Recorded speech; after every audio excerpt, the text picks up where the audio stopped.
অবশেষে সিবিআই এর জালে সন্দীপ ঘোষ দুর্নীতির অভিযোগে তাকে গ্রেফতার করা হয়েছে। এই যে দুর্নীতির অভিযোগ, তিনি দুর্নীতি করেছেন, এটা নতুন নয়। 2021 সাল থেকে এটা শুনে আসছি। 2023 সালে আরজি করের একজন শীর্ষস্থানীয় অধিকর্তাও বিভিন্ন দপ্তরে সন্দীপ ঘোষের এই দুর্নীতির অভিযোগ দায়ের করেছিলেন। মুখ্যমন্ত্রী নিজের দপ্তর থাকার পরও কেন এতদিন তদন্ত করা হয়নি? কেন সন্দীপ ঘোষ মহাশয়কে বারবার আড়াল করার চেষ্টা হচ্ছে? কি স্বার্থ এখানে লুকিয়ে আছে? কেন এই তদন্ত করা হয়নি? সিবিআই দুর্নীতির অভিযোগে তাকে গ্রেফতার করেছে।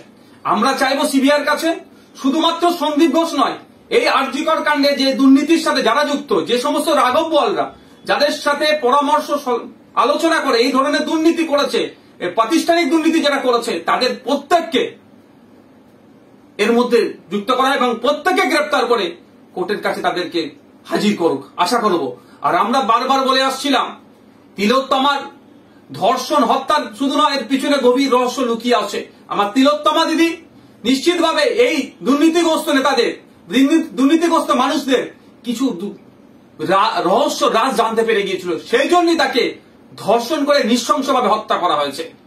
আমরা আশা করব সিবিআই এর মাধ্যমে আমরা ন্যায় বিচার পাবো এবং যারা দুর্নীতি করেছে, দুর্নীতির সাথে যারা যুক্ত, প্রত্যেকে সর্বোচ্চ শাস্তি পাবে। আর একটা প্রশ্ন করি এখানে, সিবিআই এর কাছে জানতে চাইছি, বাংলার মানুষ জানতে চাইছে, এই ক্ষেত্রে ধর্ষণ এবং খুনের ক্ষেত্রে তিলোত্তমার সন্দীপ ঘোষের কি ভূমিকা ছিল?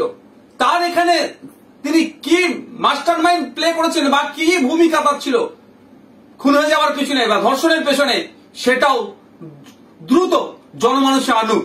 আগামী 5 তারিখে সুপ্রিম কোর্টে মামলা আছে, আমরা তাকিয়ে আছি সিবিআই এর পক্ষ থেকে সুপ্রিম কোর্টে কি সমস্ত ডেটা সেখানে সাবমিশন করে, তার উপর আমরা লক্ষ্য করছি। আমরা বাংলার মানুষ অধীর আগ্রহে অপেক্ষায় আছি। জাস্টিস ফর তিলোত্তমা কোনোভাবেই এই আরজি করে যে ঘটনা ঘটেছে মেনে নেওয়া যাচ্ছে না, মেনে নেওয়া যাবে না। আগামী দিনে এই ধরনের কোনো না ঘটনা ঘটে, তার জন্য রাজ্য প্রশাসন, সিবিআই এবং কেন্দ্র সরকারকে আরো সক্রিয় হতে হবে।